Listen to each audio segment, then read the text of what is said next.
साथियों नमस्कार, स्वागत आप सबों का। 7वें चरण की बहाली से संबंधित लगातार खबरें आप लोगों तक पहुंचती रहती हैं। आपकी स्क्रीन पर एक पत्र दिख रहा होगा। सबसे पहले हम लोग इस पत्र के बारे में चर्चा करेंगे जो कि कार्यालय जिला शिक्षा पदाधिकारी पटना की ओर से जारी किया गया है। उसके बाद तमाम उन खबरों को देखेंगे जो अखबारों ने प्रकाशित किया है पिछले दिनों, जो कुछ भी घटनाक्रम शिक्षक बहाली 7वें चरण या फिर शिक्षा व्यवस्था से जुड़ी हुई है।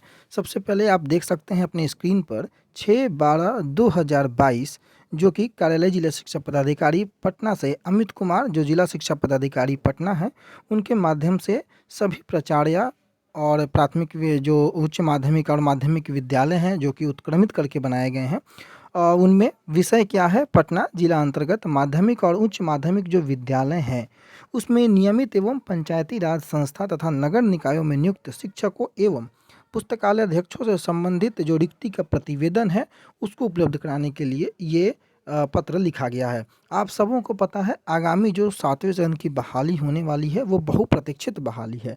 हालांकि इसमें बहुत सारे दांव पेच है, सरकार बहुत ढुलमुल रवैया अपना रही है और जो कैबिनेट की जो बैठक थी उस बैठक में भी कोई ना कोई नतीजा जो निकल के लगातार उम्मीद अभ्यर्थी करते हैं, कोई नतीजा निकल कर नहीं आ रहा है। उसके बावजूद जब ये पत्र आया तो थोड़ी अभ्यर्थियों को उम्मीदें ज़रूर बंधती हैं, परंतु सबसे बड़ा सवाल या निशान यह है कि क्या सरकार बहाली की ओर अग्रसर हो रही है। बहाली छठे चरण में अभी मैं आपको बताऊं कि एक पेंच फंसा हुआ है।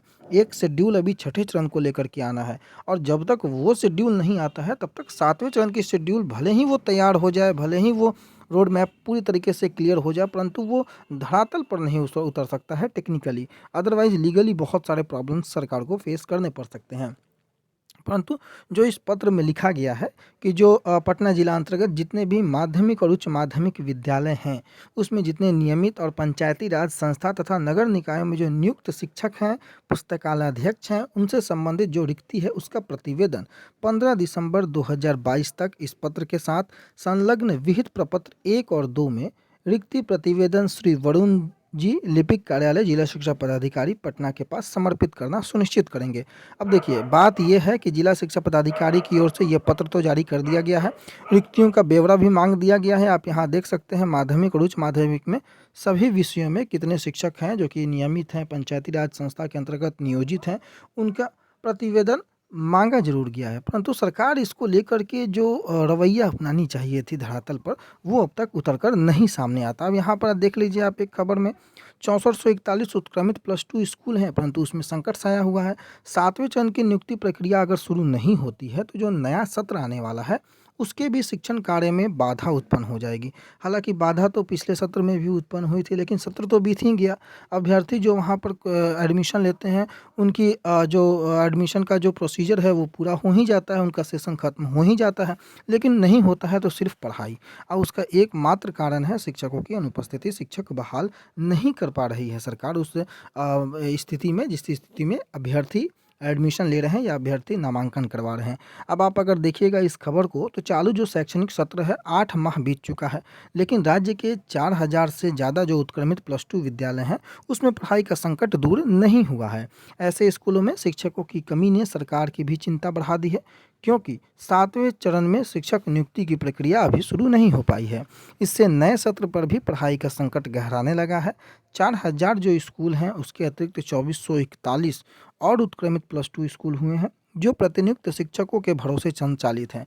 कई ऐसे विद्यालय हैं दोस्तों जहां पर एक भी शिक्षक नहीं है, बगैर शिक्षक के स्कूल चल रहे हैं। वैसे सरकार ने जो उत्क्रमित +2 स्कूलों में प्रयोगशाला और लाइब्रेरी को जरूर स्थापित कर दिया है, परंतु छठे चरण में +2 स्कूलों में शिक्षकों की नियुक्ति सरकार नहीं कर पाई है। नाम मात्र भी नियुक्ति जो है आप देखे होंगे कि लगभग 93% 96% पद कहीं कहीं खाली रह चुके हैं। अब आप समझिए कि 100 अगर पद क्रिएट हुए हैं या खाली हैं, उनमें से अगर 3 या 4 कैंडिडेट अगर मिल रहे हैं तो स्थिति कितनी भयावह होती जा रही है शिक्षकों के अभाव में, और शिक्षा व्यवस्था कहाँ जा रही है ये अब देखने को बाकी है। शिक्षक ही जो +2 स्कूलों में शिक्षक की नियुक्ति जो है सरकार अब तक नहीं कर पाई है, और उत्क्रमित जो माध्यमिक और +2 स्कूल हैं उसमें करीब 33,000 शिक्षकों के पद खाली हैं। ऐसे स्कूलों में नामांकन ले चुके विद्यार्थी और उनके अभिभावकों के लिए चिंता की यह बात है कि 2 माह बाद उनकी परीक्षाएं शुरू होंगी। पठन पाठन का कार्य केवल कागजों में जारी है। परंतु कक्षा में शिक्षकों के नहीं रहने से पठन पाठन बाधित रहता है और यही कारण है कि अखबार ने भी लगातार इस बात को लेकर के खबरें प्रकाशित की हैं कि 7वें चरण में अगर शिक्षकों की नियुक्ति नहीं होती है, बहाली जल्द नहीं होती है, तो यह शैक्षणिक सत्र तो चला ही जा रहा है, आने वाले शैक्षणिक सत्र में भी बहुत सारी बाधाएं देखने को मिल सकती हैं। प्रतिनियुक्त शिक्षक के हवाले कैसे विद्यालय हैं? नए उत्क्रमित जो माध्यमिक और उच्च माध्यमिक विद्यालय हैं, छठे चरण का नियोजन को अगर आप देखें तो सिर्फ 668 शिक्षकों की नियुक्ति हो पाई है।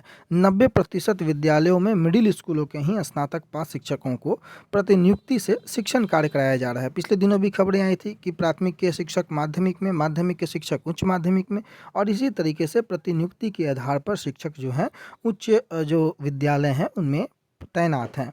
लेकिन विज्ञान और वाणिज्य संकाय में शिक्षकों की बेहद कमी है। +2 में वाणिज्य में यानी कि कॉमर्स में अभी एसटीईटी होने वाला था, हाईकोर्ट का आदेश भी है, लेकिन लगातार समय बीत जाने के बाद भी सरकार ने अब तक एसटीईटी कंडक्ट कराने को लेकर के कोई भी नोटिफिकेशन जारी नहीं किया है, जबकि हाईकोर्ट का आदेश है। तो अब आप समझ सकते हैं कि सरकार कितनी गतिशील है कि हाईकोर्ट के आदेश लगभग साल भर हो चुके होंगे, हाईकोर्ट के आदेश आए हुए कि आप एसटीईटी कंडक्ट कराइए कॉमर्स विषय को, और 6 महीने के अंदर कंडक्ट कराइए। परंतु आप देखिए सरकार अपने सामने किसी की भी बात शायद नहीं सुनती नज़र आ रही है। आपकी क्या इसमें प्रतिक्रिया है? आप ज़रूर देंगे, परंतु जो शिक्षा व्यवस्था है उस पर प्रश्न चिन्ह तो लग ही जाता है, और इसका जवाब शिक्षा विभाग के माध्यमिक निदेशालय के अफसरों के पास भी नहीं होता है। माध्यमिक निदेशालय तो छोड़िए, खुद शिक्षा मंत्री जी के पास भी इसका जवाब नहीं होगा कि आखिर पठन पाठन कैसे चलेगा।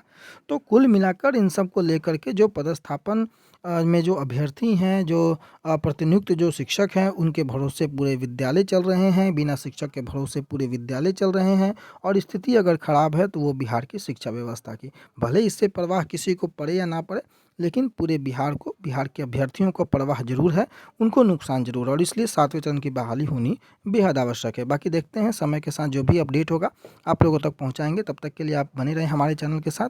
आपका बहुत बहुत धन्यवाद।